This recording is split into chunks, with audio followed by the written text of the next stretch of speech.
Un peu après 20h, les résultats pour la ville de Saint-Dizier sont tombés. Sur cette liste, 5 ont décroché leur ticket pour le second tour des élections municipales.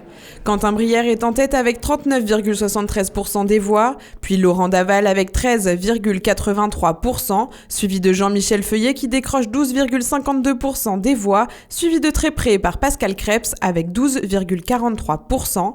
Et enfin, Jean-Luc Bouzon obtient le score de 11,97%. Mais le grand gagnant de ces élections restera l'abstention, qui s'élève à 69,30%.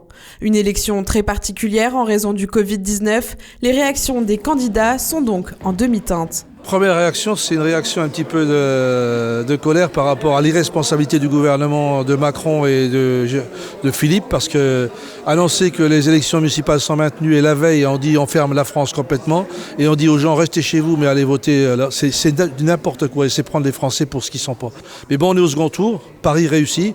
Après, mis à part Quentin Brière qui est loin devant, les autres ça se joue dans un mouchoir de poche, quoi, voilà.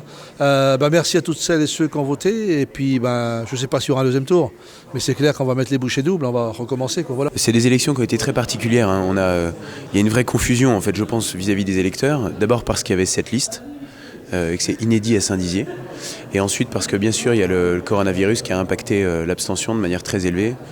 Voilà. Mais de cette confusion, il y a quand même une chose nette qui ressort, c'est le score de notre liste, 39%. Voilà. Et du coup, le second tour, c'est vrai qu'il y a beaucoup déjà de rumeurs qui disent est-ce qu'on va avoir un second tour vu ce qui se passe en ce moment. Mais s'il y a un second tour, comment vous l'envisagez ? S'il y a un second tour, nous on continuera sur la ligne qu'on a toujours tenue. On garde notre équipe, on garde notre projet.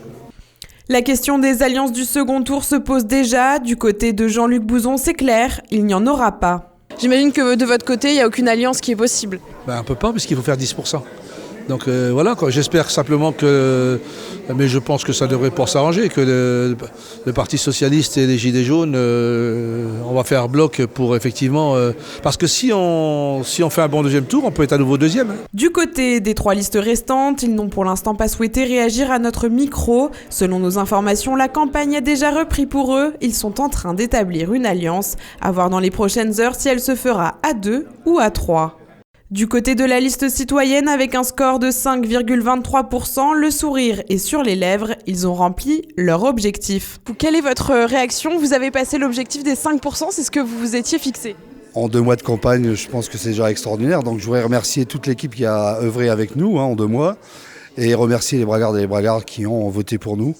Maintenant, pour le deuxième tour, je ne donnerai pas s'il a lieu, parce que pour moi, le premier tour aurait déjà pas eu avoir lieu. S'il y a deuxième tour, je ne donne pas de consigne particulière parce qu'on est une ligne. Voilà. Par contre, avec ce qui se passe actuellement, les gens comprendront que, ne pas se tromper. Nous avons également contacté Alain Cédel pour connaître ses consignes de vote. Il nous a indiqué attendre les résultats des négociations entre les listes de Pascal Krebs, Laurent Daval et Jean-Michel Feuillet. Un dimanche d'élection décidément particulier, pas d'embrassade, pas de poignée de main et surtout, un doute qui plane, va-t-il y avoir un second tour ?